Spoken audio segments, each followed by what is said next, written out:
नमस्कार, आप देख रहे हैं पब्लिक सुझाव। देख सकते हैं नरेंद्र मोदी जी जो कि पोचरुखी में आने वाला है। देख सकते हैं उनका व्यवस्था जो है, स्टेज का व्यवस्था कितना भव्य तरीके से किया गया है। उनका जो व्यवस्था है काफ़ी भव्य तरीके से किया गया है। चलिए मेरे साथ एक इनसे कुछ जानने का प्रयास करें। सबसे पहले नाम बता दीजिए। नाम तो मेरा कुंदन कुमार है। बहुत बहुत धन्यवाद, आप आए यहाँ दिखा रहे हैं। प्रधानमंत्री आ रहे हैं 20 तारीख को। अच्छा चीज़ें हैं, कहना क्या चाहते हैं आप पूछ सकते हैं आप।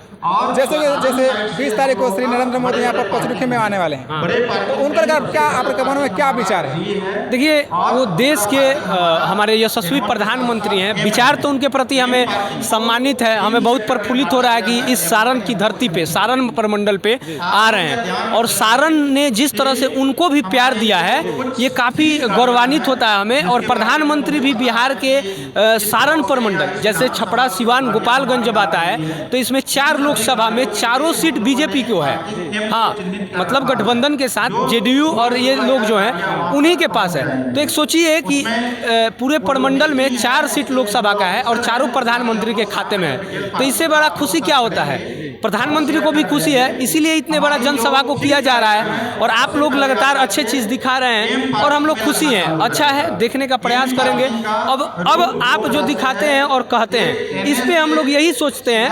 हम भी एक तरह से सोशल मीडिया और से जुड़े हैं, पत्रकारिता हम भी करते हैं। लेकिन हम लोग को अब एक ही चीज़ है कि प्रधानमंत्री ने 11 साल का कार्यकाल पूरा कर लिया और तीसरा कार्यकाल में साल भर भी पूरा हो गया। अब सोचिए कि जो प्रधानमंत्री 2014 में आए थे, पटना में पहली रैली किया था, मतलब अनगिनत भीड़ चल गई। भीड़ जाने की वजह से क्या हुआ कि कुछ लोग मरे गए। उसके बाद उस समय वो प्रधानमंत्री नहीं थे, प्रचार करने आए थे और नीतीश कुमार जो थे अलग थे। अब उस समय के बाद क्या हुआ कि प्रधानमंत्री 14 में चुने जाते हैं, बनते हैं और लगातार अलग अलग सभाएं करते हैं, लोकप्रियता बढ़ती है, कई योजनाएं लिए। लेकिन बिहार के लिए सोचिए कि उन्होंने क्या किया। आपको लगता है कि उन्होंने बिहार के लिए कुछ किया है? तो बताइए। नहीं लगता है। नहीं लगता है, आपको नहीं लगता है? उन्होंने किया, रोड दिया, रास्ते दिए। लेकिन हमारे बिहार का एक ही मुद्दा है, रोजगार। रोजगार के लिए कुछ नहीं किया। रोजगार आप भी ये करते हैं, आप भी स्ट्रगल कर रहे हैं, हम भी कर रहे हैं। लेकिन रोजगार के लिए अगर देखते हैं तो कहीं कुछ रोजगार हमें नहीं दिखता है। आज भी हमें पलायन करना पड़ रहा है, पढ़ने के लिए, रोजगार के लिए, हर एक चीज़ के लिए। तो क्यों हम अगर आपको जिताते हैं तो यही उम्मीद के साथ जिताते हैं ना कि आप हमारे यहाँ आइए, कुछ छोटे बड़े कारखाने दिए। सारण प्रमंडल में कई कारखानाएँ हैं, लेकिन अगर आप कई लाख लोगों को जॉब मिलता था कब? 90 के दशक में। लेकिन प्रधानमंत्री आए तो उन्होंने कहा कि ये पलायन का राज्य बना हुआ है, यहाँ के लोगों के पास नौकरी नहीं है। बिहारी जो है प्रतिभाशाली हैं, काफ़ी ज़्यादा ये तेज तरार होते हैं, लेकिन हैं हम, लेकिन हमें संसाधन की कमी है और वो चीज़ें नहीं मिल रही। कब तक हम उनके गुजरात में जाके काम करेंगे? कब तक वो गुजरात को IT सेक्टर बनाएंगे और बिहार क्या मजदूर बनेगा? बिहार क्या, अगर आप सिवान से एक पटना जाना रहता है राजधानी, तो एक मेमो ट्रेन नहीं है। लोग जो है रोडवेज से जाते हैं, 200 से 300 रुपया उनकी लग जाती है सिर्फ बैठने का। पटना पहुंचने में 500 रुपये। और बिहार का एक मजदूर जो है 500 रुपया पूरे दिन में नहीं कमाते हैं। हमें उम्मीद है कि आप भी 500 रुपया नहीं कमा रहे होंगे। 500 रुपया हम और आप पूरे दिन में इस चैनल से भी नहीं कमा पा रहे हैं। तो सोचिए कि उन लोगों को क्या हालत होगी। मजदूरी करते हैं, 5 परिवार है, चलाना है और जाना पड़ता है गुजरात, बेंगलोर, कोलकाता, चेन्नई, तमिलनाडु, कर्नाटका, ये सब चीज़ों, हैदराबाद काम करने के लिए, और हमें कुछ नहीं मिलता है। तो इन सब चीज़ों पे प्रधानमंत्री को बोलना चाहिए, ना कि श्रमिक ट्रेन चालू करना चाहिए। वो आए तो कहे कि हम रोजगार देंगे, वो आए तो कहे कि सिवान में ही हम 1 लाख लोगों के लिए एक ऐसा फैक्ट्री चालू करने वाले हैं जो कि यहीं करेंगे। आप सोचिए, आप यहीं इसी जिले से हैं, सिवान से ही। पूरे सारण में एक ही यूनिवर्सिटी है, छपरा यूनिवर्सिटी। 8-8 साल लग जाता है वहाँ से हम लोग को BA करने में।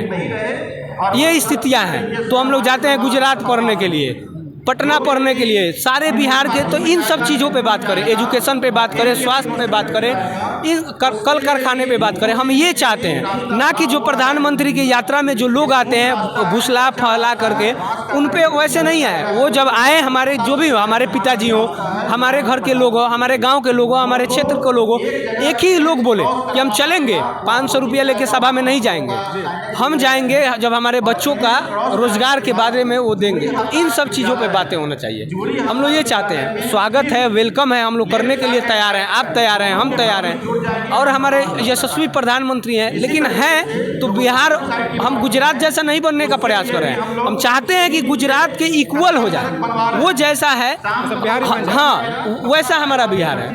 यही हमारी सोच है। और जो भी आपको लगता है यहाँ की मुद्दे पूछ सकते हैं, बताएंगे हम। अच्छा, जैसे यहाँ पर आए तो आपको क्या क्या व्यवस्था अच्छा दिखी? यहाँ पर व्यवस्था जो है, हाँ इस व्यवस्था देखिए, हमने देखा कि जब प्रधानमंत्री आए तो हवाई सर्वेक्षण के द्वारा निरीक्षण हो रहा है। तो अभी जो भारत पाकिस्तान युद्ध हुआ और उसमें लेकर के तो सुरक्षा बढ़ाना पड़ेगा, क्योंकि देश का काफ़ी ज़्यादा जो है जो असामाजिक तत्व होते हैं, जो आतंकवाद का आजकल देख ही रहे हैं, धर्म जाति पूछ करके कत्लेआम किया जा रहा है, और पाकिस्तान इस पे देश में दंगे फैलाना चाहता है। तो हमारी सेना कहीं पीछे नहीं है, उसको करारे जवाब दी, और प्रधानमंत्री ने विश्व स्तर पर उसे नकाब कर मतलब एक तरह से उसे उसकी जो गलत है चीज़ों को दिखाने का प्रयास कर रहे हैं। और कहीं ना कहीं सुरक्षा जो है यहाँ की सीवान जिला की पुलिस प्रशासन की बात कर लें, हमारे अर्धसैनिक बलों की बातें कर लें, जितने भी यहाँ के नेता मंत्री हैं लगातार दौरे कर रहे हैं, सम्राट चौधरी हो, डिप्टी सीएम हो, हर एक लोग आ रहे हैं, यहाँ के स्थानीय विधायक एमपी एमएलए हो। देखिए अभी भी आपको पीछे जो है ऊपर से अभी देखिए अभी तुरंत इधर दिखाइए, जो है सेना का हेलीकॉप्टर जो है जा रहा है, लगातार 10 किलोमीटर के रेडियस में जो है हर तरफ चौक चौबंद नजरें रखी गई हैं कि एक भी सुरक्षा में चूक ना हो और कोई पंछी जो है पर ना मार सके, और प्रधानमंत्री का कहीं चूक ना हो। जिधर देखिएगा ब्रैकेटिंग की गई है, जाली से घेर दिया गया है। एक लोग आप भी आइएगा तो विदाउट पास नहीं आइएगा। हम लोग का माइक है, अभी तो आ गए, लेकिन थोड़े देर बाद प्रवेश एकदम वर्जित है, किसी को अंदर आने नहीं दिया जा रहा है। यहीं से वो मंच से प्रधानमंत्री गरजेंगे, और कहीं ना कहीं हमें उम्मीद है कि बिहार के जनता के लिए, बिहार के रोजगार के लिए इसे पे बोलेंगे। और आप लोग से भी हम लोग यही चाहेंगे, हम लोग भी यही चाहते हैं कि प्रधानमंत्री आए तो इन सब पे मुद्दों पे बातें करें। हमारे यहाँ रोड बन रहे हैं, रास्ते बन रहे हैं, एयरपोर्ट की जरूरी है, और कहीं ना कहीं एक अब रोजगार जो है और पलायन जो है इसे रोकने की आवश्यकता है। यही हम लोग चाहते हैं, तो जनता यही चाहती है। क्योंकि आप ही सोचिए, हम जब पढ़ लिख लिए, बीए कर लिए, बीजीएमसी कर ले, या उसके बाद हम लोग कहीं हमें नौकरी ना मिले, और मिलता भी है तो 10 से 5 हज़ार। आप सोचिए आज के डेट में महंगाई कितनी है, बहुत बड़े दुर्भाग्य की बात है। बढ़ती जा रही है महंगाई, और हमारा सैलरी जो है घटते जा रहा है। तो कहाँ जाएंगे लोग क्यों आत्महत्या कर रहे हैं? क्योंकि 5 परिवार को चला नहीं पा रहे हैं। तो इन सब चीज़ों पे प्रधानमंत्री को सोचना चाहिए। हालांकि टैक्स की बातें कर लें, सुरक्षा की बात, ये सब चीज़ें आम लोगों को मिल रहा है, लेकिन अब राशन, जातिवाद और इन सब चीज़ों से उठ करके जनता को भी सोचना चाहिए और अपना हक मानना चाहिए। यही हम उम्मीद करते हैं प्रधानमंत्री से, और यही लोगों से भी निवेदन करते हैं कि जहाँ देख रहे हैं वीडियो में कमेंट करिए, और ज़्यादा से ज़्यादा शेयर करिए, और ज़्यादा से ज़्यादा पब्लिक जो सुझाव जो चैनल है अच्छा काम कर रहे हैं हम लोग, तो हम लोग को भी सपोर्ट करिए। आपका जो लाइक कमेंट और हमें एक मनोबल जो है बढ़ाता है कि हम लोग अपने काम को और प्रतिबद्धता से और अच्छे से आपको पहुंचाएं। धन्यवाद। चलिए, क्या सोचते हैं सारी बातों पर आप कमेंट करके जरूर बताइएगा। बाकी आपको वीडियो देखने के लिए बहुत बहुत धन्यवाद।